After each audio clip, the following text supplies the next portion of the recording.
It's October 1st, 1804. We're in Sitka, in Alaska. Tlingit war chief Katlian listens to the roar of the guns out on the Sound and the percussive thud of cannonballs against his fortress walls. Katlian has expected this. In fact, he's actually planned for it. And as he dons the raven mask that has been sacred to his people for millennia, he allows himself to dream of the glory to come. The sun begins to set over the Sitka Sound, and as the thunderous cannon fire dies away, a strange calm descends over the ancient spruce trees and cedars overlooking the shore. They stand as silent witnesses to the battle, shrouded in autumn mist, just like they were in the earliest times. But all of this is just the lull before the storm. A cry goes up from the sentries high on the wall. They're coming. The Russians are ashore. Wading through slippery rockweed and bull kelp where the Indian River meets the sea, the Russians and their Aleut allies begin their assault. Katlian bides his time. He allows the assailants to reach the tangle of brush and undergrowth on the approach to the fort, and then he gives his signal. With this, a volley of gunfire erupts from the fort. Musket balls rain down on the men grappling with the bramble and briar on the slope below. There are screams and curses in Russian and in Aleutian. Behind the advanced troops, Russian gunners are struggling to bring their artillery ashore. Men fumble with the soaked cannons, unable to get their powder to light. Now, it's time for Phase 2. Katlian is resplendent in his raven mask, waving his hammer high above his head. The Tlingit sweep from the fort and drive the Russians back into the sea. That night, the traumatized Russians lick their wounds back on board their ships. In their compound, the Tlingit are overjoyed. They've won a great victory today and have sent their invaders packing. They've defended their homeland and stood up to these imperialists. But their joy is premature. This is just day one, and at first light, the guns of the Russian sloop will open once again, and the ears of the Tlingit will ring with the sound of cannon fire. The Battle of Sitka will continue for 3 more days. Nothing has been decided yet. Nothing yet won. But what exactly brought us here, to this spot, more than 4,000 miles away from the Russian capital of St. Petersburg? The story of the Russian war with the Tlingit actually began 60 years earlier, with the arrival of Alexei Chirikov and Vitus Bering on the northwest coast of North America.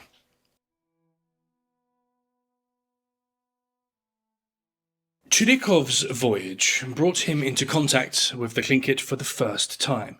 Finding them hostile, he was forced to turn back.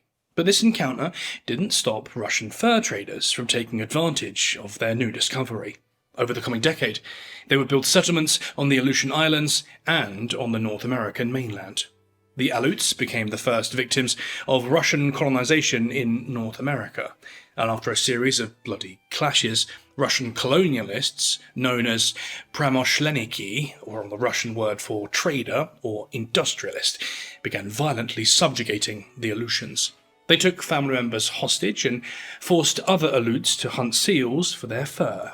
Of course, the colonists took the profits, and when the Aleuts did attempt to resist, such as during their 1763 uprising, the colonists adopted a scorched earth policy. Aleuts were massacred in their hundreds, and their villages destroyed.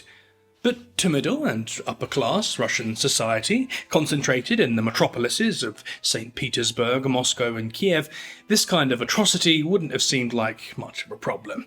The empire was built on a system of serfdom and subjugation, under which the downtrodden masses toiled for the benefit of the elite minority.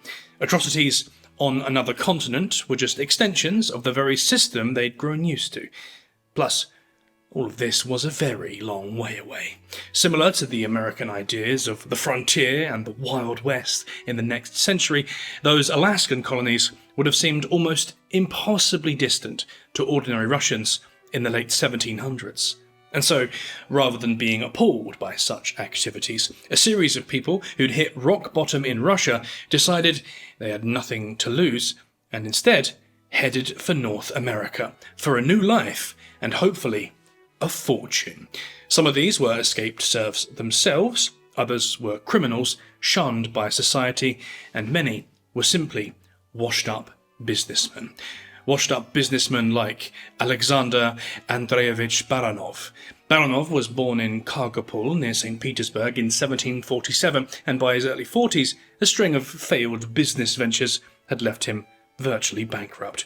When he heard about the opportunities on Kodiak Island and the maritime fur trade there, he jumped at the chance. In 1790, he was given a 5-year contract as the chief manager of the Shelikhov-Golikov Company. He would be in charge of setting up new trading posts and ventures around Kodiak Island and the surrounding area. The perfect, fresh start for a man with a history of bad business decisions. But the fact that he'd come on board with Grigory Shelikhov's company tells us something very important about Baranov.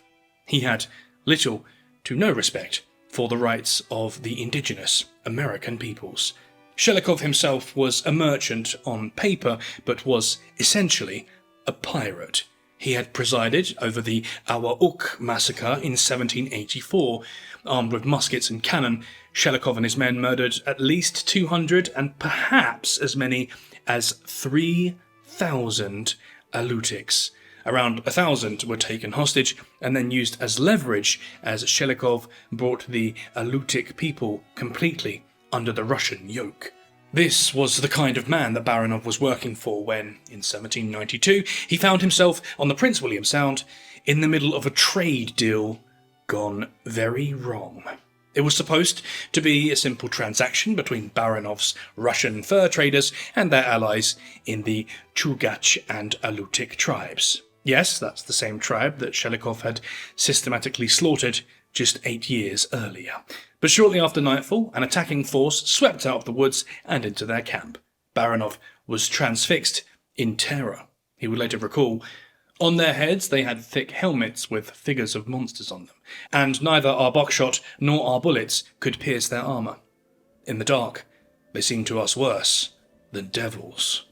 These warriors were members of the Tlingit tribe, and the ferocity of the Tlingit attack was a great leveller.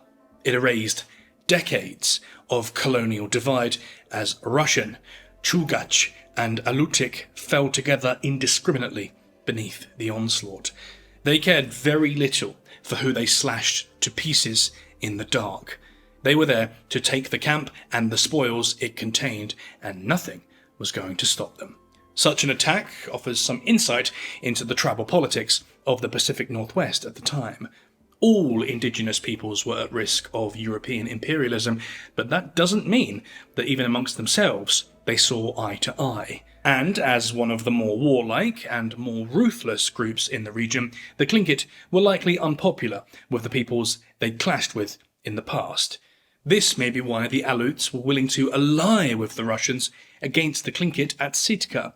Of course, the Russians may have simply coerced the Aleuts into joining the assault, but in either case, Baranov was impressed by the Tlingit attack. He was also fairly lucky to escape with his life. He decided a different approach was required. And so, in 1795, Baranov and the Shelikhov-Golikov Company reached out to the Tlingit with overtures of friendship, just like they had with the Aleuts before all the murder, hostage-taking, and enslavement began. But it wasn't just fear of the Tlingit that drove the Russians. There was something else to consider too. Spain. The Spanish Empire had actually been making expeditions up the west coast of North America for decades, entering the Sitka Sound in 1775, and even making a formal declaration of ownership on lands at Yakutat Bay in 1791. There was a real possibility that the Spanish could form an alliance with the Tlingit in opposition to Russian interests. This would be a disaster. France and Britain had just fought a costly war over lands on the east of the continent, and Russia really didn't fancy doing the same in the west. What must have seemed like a remote outpost thousands of miles from the Russian capital just a few years before was now at the centre of a global imperial scramble. Meeting with tribal representatives on Baranov Island, the Russians decided to pay the Tlingit for their own tenuous alliance. But it seems Baranov came away from the transaction dissatisfied. Maybe he felt like payment wasn't enough, like the region was still vulnerable to Spanish influence. By 1799, he was on the move again, and driving further into Tlingit territory than ever before. Now he entered the Sitka Sound for the first time. This was when Baranov caught his first glimpse of a sight that must have chilled the blood of he and his men. Perched high above the Sound, on a 60-foot outcrop of rock and surrounded on three sides by water, was Nuklin, the big fort. This was the bastion at the heart of these Tlingit ancestral lands. He sailed on beneath the fort's shadow. Engaging seemed like a bad idea. This was probably a wise decision from Baranov, but it was undone by a monumental blunder. Rather than piloting his ship to a more favourable position, Baranov instead ran aground only 7 miles up the coast, wrecking his craft. This is where the Kikshadi enter our story. The Tlingit was in fact not a single homogeneous people, but instead a confederation of clans with a shared cultural background. The Kikshadi was one of those clans, and they'd lived on the lands surrounding the Sitka Sound for countless generations. Baranov, stranded with his wrecked ship, was at the mercy of the Kikshadi and found himself bartering for his life. After trading a suit of chainmail, Baranov was spared, but the Tlingit party would come to regret this generosity. At what is now Katliansky Bay, the Russians built Redoubt St. Michael under the wary eyes of the nearby Kikshadi settlement. While this was a concession of sorts, the Kikshadi probably believed that they still held all the cards. This was their land, and a trading post would likely benefit them. But the Kikshadi had made the wrong call. Just as they had done elsewhere, the Russians began pushing their own cultural dominance on the people of Sitka. They demanded allegiance to the Tsar, they evangelized their Russian orthodoxy, and began preparing for a full subjugation of the lands, just like they'd done with the Aleuts. What's more, the other Tlingit clans disapproved of the Kikshadi's decision. The other clans didn't view them as shrewd business people, they saw them as Kalga, or slaves, in thrall to the Russian invaders. Growing increasingly isolated, the Kikshadi changed their approach and went to war. Throughout the winter of 1799, the clan actually assaulted the redoubt. While there were only a handful of Russians in the fort, there were nearly 200 Aleuts, and the garrison held firm. The redoubt grew, and the frustration of the Kikshadi grew along with it. By June 1802, their position had become dire. They launched a final, massive assault led by War Chief Scoutlet and including the future War Chief Katlian. This time, the daring daylight raid was a success. It was about midday when they came flooding into the settlement. The Russians and Aleuts were caught unawares. It was a massacre. Pelts and other wares were also stolen, and the settlement itself was burned. A ship that was partly under construction was burned too. During the rampage, the Katlians stormed into a smithy and slew the blacksmith where he stood, seizing the hammer from the dead man's hand. This hammer would become one of Katlian's prized possessions and a charm that he hoped would bring him luck in battle. Perhaps 3 Russians and 20 Aleuts survived, and when they returned to Kodiak Island, they relayed news of the disaster to the appalled Russian colonial officials. The Kikshadi were overjoyed. After 3 years, they'd finally driven the Russians out of the Sitka Sound. They'd successfully defended their homeland at a time when so many other tribes were losing theirs, and they'd shown their brothers and sisters of the other Tlingit tribes that they weren't going to be subjugated easily. They were warriors, and with men like Katlian in their ranks, they could do anything. But all that rejoicing was short-lived. Amid the rituals and ceremonies that followed, the Kiksadi shaman Stunuk received a chilling vision. The Russians would be back, and they'd come with imperial forces, and they would make war on the Sitka Sound. Stunuk's prophecy was not particularly popular among many of the Kiksadi. They respected the traditional shamanic beliefs, sure, but they understood geopolitics and economics too, and they recognized the power of a good old-fashioned military pasting.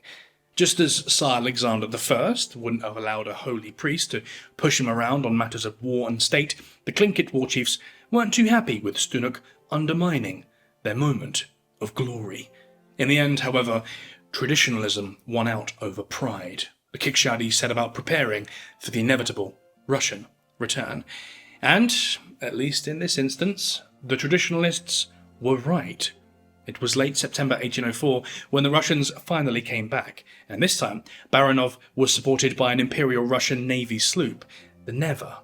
Alongside the Neva was several smaller craft and hundreds of Aleut warriors in their Ikya sail kayaks. They landed first at the Tlinkits' winter village, where they demanded a peaceful surrender. The Kiksadi rejected this out of hand. With Katlian now as their war chief, the Kiksadi had a plan. They would observe the Russian arrival from Nutlin, and then they would retreat in secret to their new defensive position, the project they'd been working on for the last 2 years. This was the Fort of Young Saplings, just to the southeast at the mouth of the Indian River. Here, the waters were shallow, with long grey shoals of stone stretching out into the Sound. The Russian ships wouldn't be able to get too close. And as for the fort itself, 1,000 Sitka spruce logs had been fashioned into a thick palisade that would deflect the Russian cannon. The Kiksadi weren't backing down. They were here to dig in and fight. But right from the outset, the Kiksadi were up against it. If they were going to hold out, they'd need gunpowder. This was stored on an island nearby. Not wasting any time, a party of Kiksadi rowed out across the Sound to fetch it, whilst the rest of the clan retreated to the Indian River. They almost made it. Under the cover of the mist hanging over the water, they could have gotten through undetected, but when the mist cleared, they were spotted by the Russian sloop. When the Neva opened fire on the party, the result was a disaster. A slug ignited the powder store on board, and a cacophonous explosion rang out across the Sound. The noise from this would have reached the Nufor at the mouth of the river, and all would have known exactly what it was. The blast wasn't just a strategic blow for the Kiksadi, it was a psychological blow too. On board were many of the clan's young nobles, as well as a tribal elder. Just a single musket ball had shattered the social structure of the clan. Even if they were to win this fight, the fabric of their new society would be torn apart for generations to come.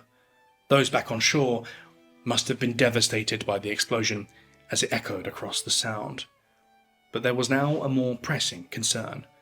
The Russians knew what was taking place. The Kiksadi were preparing for war. 2 days later, the Neva was towed into position. The shallows might have kept her at a distance, but the fort was still comfortably within range of her guns. And now, the quality of the Kiksadi engineering would be put to the test. The cannonballs smashed into the spruce timbers as the tribespeople, maybe 700 in total, held their breaths inside the fortress. They would have heard each shot punching deep into the palisade. But they would have been cheered to see it standing firm. It's at this point that we first meet Katlian, back at the beginning of this video. Amid the hammering cacophony at the fortress walls, he, as we said, donned his raven mask and took up his weapon, the hammer wrenched from the dead hands of the smith at Redoubt St. Michael 2 years before. With so much of the Kiksadi aristocracy torn asunder and left floating lifelessly out on the Sound, a great general was required, and as the invaders struggled ashore, Katlian knew his time had come. He would be that leader, and once the invaders were within striking range on the slope beneath the fortress, Katlian sailed forth with his men.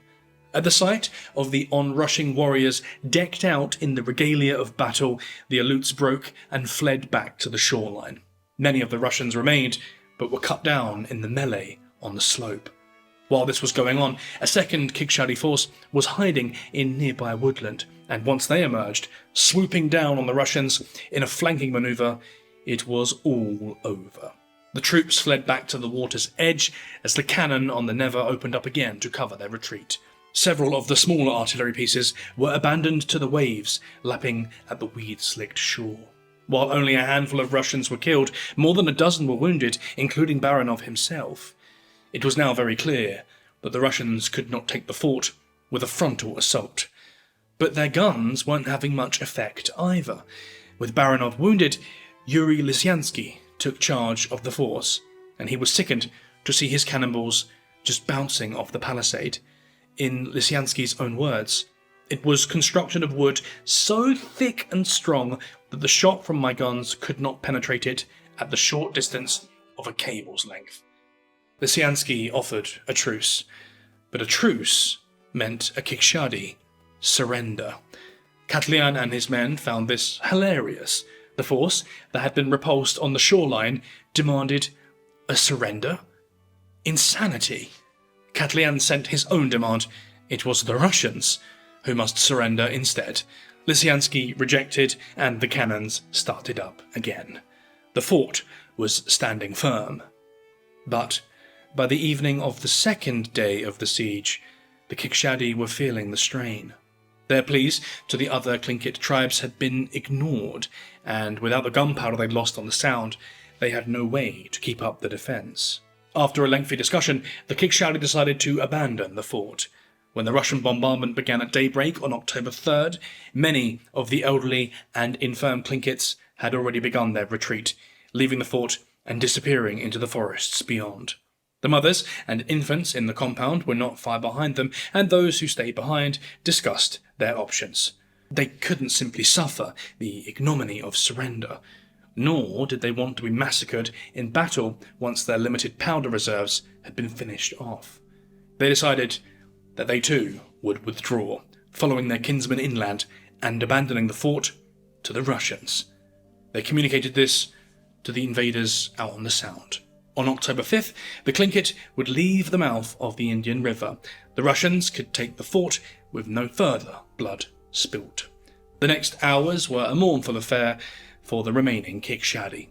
Clan elders praised their warriors for their courage and skill, and in a ceremony of departure and farewell, the warriors and elders sang and prayed together in the wooden shell of the fort.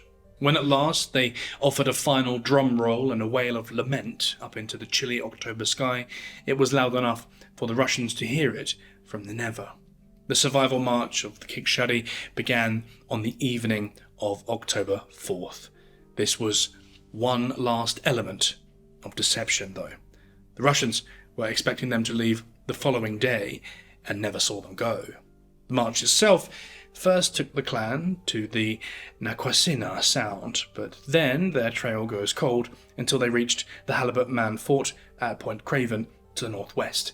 A few warriors stayed behind, making sure the Russians didn't follow them, and when Lysyansky and his men finally entered the abandoned fortress on October 8th, the lieutenant commander had one last parting shot for the Kikshari. He wrote, "What anguish did I feel when I saw, like a second massacre of innocents, numbers of young children lying together, murdered, lest their cries, if they'd been borne away with their cruel parents, should have led to a discovery of the retreat." There's absolutely no evidence, by the way, that the Tlingit massacred their youngsters in preparation for the retreat.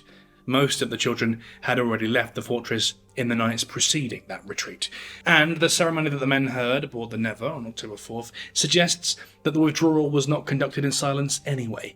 Lysyansky may have been mistaken, or he may have had other motives. Russia's colonial adventures in North America hadn't been particularly successful up to this point, and they hadn't made anywhere near as much money as they'd expected, and they'd also lost plenty of men to Tlingit attacks. They'd also suffered a stinging defeat in 1802, and again on the first day of the battle in 1804.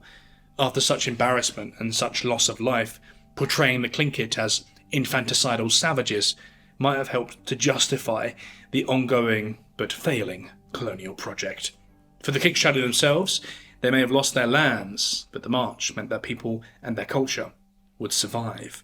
They had certainly tasted defeat at the fort of the Young Saplings, but they'd not been humiliated and subjugated by the invaders. And though many of their young nobles had been killed, the emergence of Catlian as a strong leader gave the clan a focal point around whom they could rally. Some even continued the fight.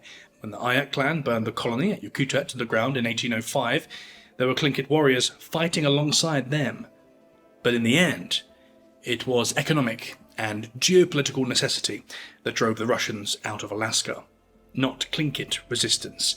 In 1867, after more than a century of slim profits and difficult colonial expansion, Russia decided enough was enough. They sold their Alaskan lands to the growing United States for $7.2 million. This probably seemed like a good deal until gold was struck in Alaska in 1896. For the Kiksadi and the rest of the Tlingit, the Russian departure just meant trading one enemy for another. Sporadic clashes continued for the remainder of the 19th century, and the Tlingit and other groups had to fight hard for civil rights and recognition in the century that followed. Today, Tlingit totem poles stand at numerous locations across the Sound, carved with the images of the raven and the frog, sacred to the Kiksadi. Some even mark the site of the battle itself, the place where, for several days on October 1804, Kiksadi clashed with Russian and Aleut forces, in an all-too-forgotten chapter of North America's bloody colonial history.